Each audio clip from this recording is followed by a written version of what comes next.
belas montanhas, tecnologia moderna e templos antigos. Este é o Japão que todos conhecem. Mas você sabia que não pode entrar em piscinas públicas ou banheiros públicos se tiver tatuagens? Ou que muitas pessoas estão tão sobrecarregadas que frequentemente dormem nas ruas? Ou pior ainda, decidem desaparecer e construir uma vida completamente nova. Isso é o lado obscuro do Japão, que você vai conhecer neste vídeo. Se você olhar para o Japão de fora, verá uma tecnologia avançada de robôs, uma cultura incrível com quase 0% de crimes, sendo a terceira maior economia do mundo, com uma população saudável e empresas famosas em todo o mundo. De muitas maneiras, é um país ideal, mas se você olhar mais de perto sob a superfície, verá que, embora tudo isso seja verdade, há outro lado muito mais sombrio na vida das pessoas que moram no Japão, que é desconhecido pela maioria no mundo. O Japão tem milhões de pessoas que não conseguiram ter sucesso na sociedade e acabaram completamente isoladas dela, sem acesso a empregos, casamentos e meios de levar uma vida normal e feliz. Eles são conhecidos como a geração perdida e representam quase 15% da população do país. Sua história triste é um símbolo da queda do Japão em um abismo e um sinal de seu futuro. Embora isso agora seja em grande parte esquecido, nos anos 80, o Japão era visto como a próxima superpotência econômica que substituiria os Estados Unidos e dominaria completamente a economia global, de maneira semelhante ao que vemos na China hoje. Parecia tão certo que havia uma série de ansiedades em relação ao Japão nos Estados Unidos, com artigos falando sobre um Pearl Harbor econômico, sobre como o Japão iria comprar todos os Estados Unidos, e filmes como Duro de Matar, Sol Nascente e Blade Runner, todos retratando a ideia de que as corporações japonesas estavam tomando conta da América e do mundo. Essa ansiedade foi resultado do milagre japonês, 3 décadas de crescimento econômico consecutivo e enorme, possibilitado pelo sistema econômico japonês único que, na época, era visto como superior ao modelo ocidental. Basicamente, esse sistema era baseado na cooperação entre cartéis corporativos gigantes e o governo japonês. Esses cartéis, chamados de keiretsu, eram essencialmente alianças das maiores corporações japonesas que possuíam ações umas das outras e anteriormente independentes trabalhavam juntas para se apoiar mutuamente. Os maiores cartéis recebiam apoio desigual do governo na forma de empréstimos enormes distribuídos pelo Banco Nacional Estatal do Japão. Isso basicamente significava que essas alianças tinham acesso a uma corrente infinita de dinheiro para financiar sua expansão agressiva no exterior, ao mesmo tempo que o governo bloqueou as empresas estrangeiras de expandirem suas filiais para o mercado japonês. Não era um sistema saudável nem justo, mas estava funcionando. O mercado de ações japonês estava em alta, os produtos japoneses estavam conquistando um mercado após o outro, e as pessoas, de certa forma, sabiam que, se trabalhassem duro e obtivessem um diploma universitário, conseguiriam um emprego sólido em uma grande corporação, o que significaria a garantia de emprego vitalício. O Japão era imparável, e tudo estava indo muito bem até que uma coisa que não estava prevista aconteceu. Até 1991, o Japão estava crescendo extremamente rápido por 3 décadas consecutivas e se tornou a segunda maior economia depois dos Estados Unidos. À medida que a economia crescia, os preços dos imóveis e os valores das empresas listadas na Bolsa de Valores também aumentavam. No entanto, no final dos anos 1980, esse crescimento entrou em uma fase de excesso e se transformou em uma mania especulativa. Basicamente, todos acreditavam que o boom econômico e o aumento dos ativos continuariam para sempre, e quanto mais você investisse, mais dinheiro ganharia. Enquanto isso, o Banco Nacional do Japão continuava imprimindo dinheiro e emprestando para praticamente qualquer pessoa que pedisse, independentemente do propósito do dinheiro ou da confiabilidade dos credores. E então, um dia, a bolha estourou. Ao longo de 1990, o mercado de ações caiu 43% e os preços dos imóveis acompanharam. O estouro da bolha significou que as pessoas comuns tinham muito menos dinheiro para gastar, e ninguém estava disposto a investir em empresas japonesas, levando ao fim do boom econômico. Além disso, nos anos após o estouro da bolha, começaram a surgir rachaduras no sistema japonês. Descobriu-se que a corrupção era generalizada e comum nos negócios e no governo japonês, desde negociações internas até a manipulação de ações, fraude e suborno. Além disso, o suprimento praticamente ilimitado de empréstimos criou centenas de empresas zumbis, negócios que teriam falido anos atrás, mas que continuaram sobrevivendo graças ao suprimento interminável de dinheiro barato do Estado. Em uma década, o Japão deixou de ser chamado de tigre econômico para ser chamado de homem doente da Ásia. Entretanto, enquanto isso representou uma queda drástica, não foi algo único, pois as economias de diferentes países sobem e descem, e isso faz parte da vida. No entanto, no Japão, foi diferente. Ao contrário de outros países, a recessão econômica no Japão teve efeitos devastadores para toda uma geração, e milhões de pessoas nunca se recuperaram.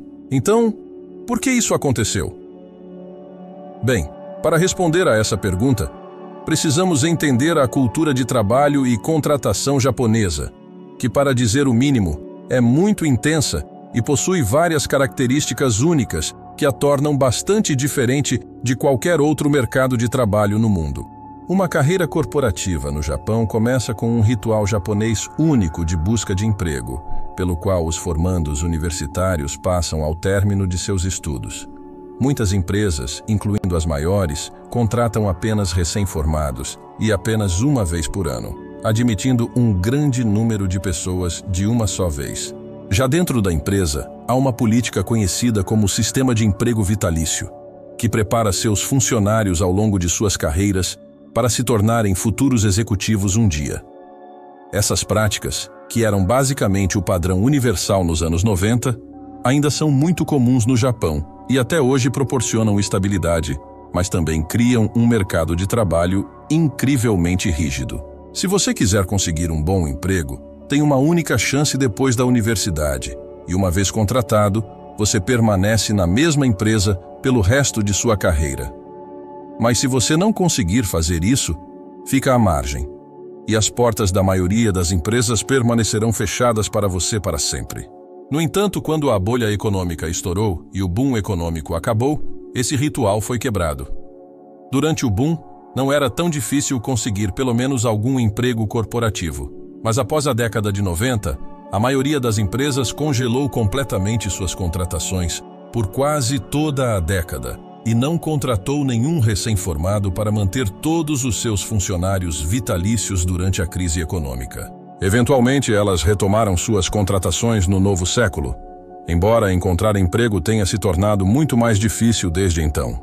No entanto, para toda uma geração de pessoas que se formaram na década de 90, era tarde demais. Eles não eram mais recém-formados naquela época e as empresas não os contratariam, pois estavam contratando recém-formados em seu lugar. Essas pessoas, cujo único erro foi ter nascido no ano errado, perderam sua chance e caíram nas fissuras do sistema. Uma geração inteira, milhões de pessoas, foram deixadas para trás, destinadas a passar o resto de suas vidas em empregos temporários de meio período e mal remunerados. Esse período ficou conhecido como a Era do Gelo no Emprego, e as pessoas que se formaram durante esse período foram chamadas de Geração Perdida.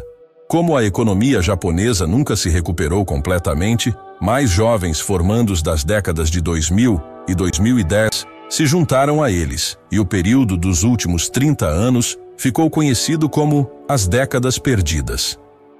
Isso é obviamente trágico para aqueles que fazem parte da geração perdida, mas não afeta apenas eles.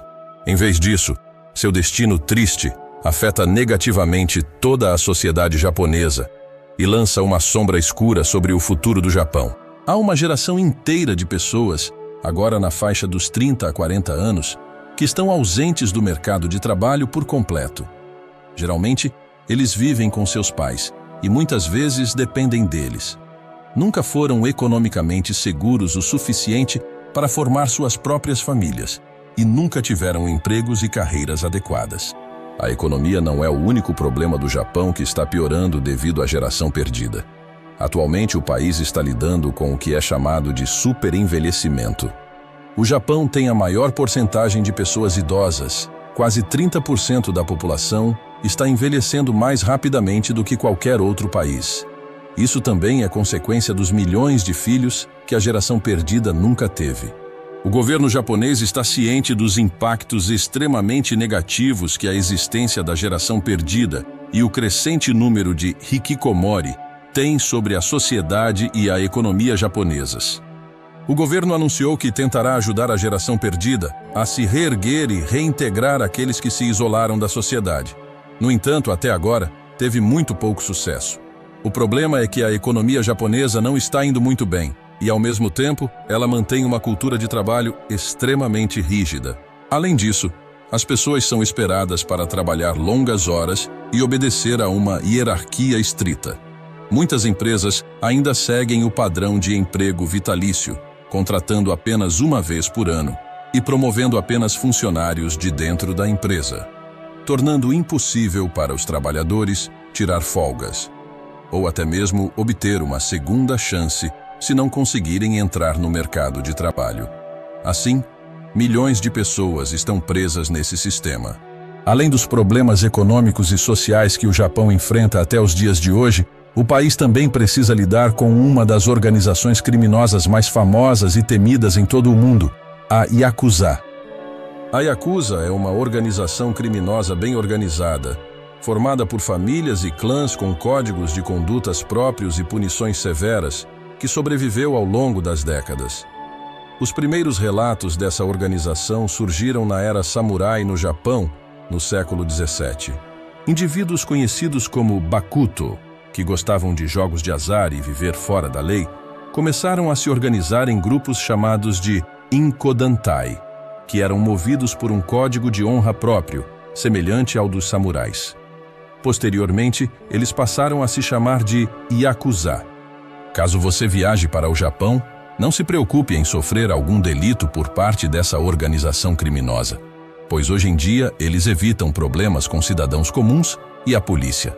Como acabei de falar, atualmente eles atuam de forma mais discreta no setor imobiliário, nos comércios e nas casas noturnas com serviços disfarçados que envolvem a prostituição. Essa, por sua vez, é outro grande problema enfrentado pelo Japão e talvez um dos que mais movimenta dinheiro neste lado sombrio. Mas para falar sobre este assunto, primeiro eu preciso falar das principais vítimas. Por trás desse mercado negro japonês, não é difícil caminhar pelas ruas do Japão e observar muitas moças trabalhando nas ruas com cartazes, placas e panfletos atraindo clientes para os mais diversos estabelecimentos, como cafeterias, restaurantes e vários outros. Isso faz parte da estratégia de marketing para atrair mais clientes e gerar mais receita para os proprietários desses estabelecimentos. Até aqui, não há nada demais, e isso é totalmente legal. Mas é justamente aqui que entram os serviços disfarçados da Yakuza. Existem restaurantes noturnos, casas de entretenimento e até bares que estão envolvidos com serviços ilegais, principalmente com a venda de serviços sexuais. Muitas vezes, esses negócios são disfarçados por casas de massagens e restaurantes. Muitas mulheres que estão envolvidas não são japonesas, mas mulheres de países mais pobres do Sudeste Asiático, através do tráfico humano e promessas de melhores condições de empregos. Vale destacar que esta organização criminosa não é a única responsável pela venda de serviços ilegais que envolvem a prostituição. Os casos podem ser os mais diversos possíveis, desde mulheres que são trazidas de países próximos e pobres, até estudantes que vendem o corpo para pagar a faculdade. Olhando por este lado, podemos entender que o Japão não é um país perfeito como é mostrado nas manchetes, mas um país com muitos problemas, como quase todos os países ao redor do mundo. Agora me conte nos comentários quais outros problemas e golpes você conhece que estão relacionados ao Japão e não mencionamos neste vídeo.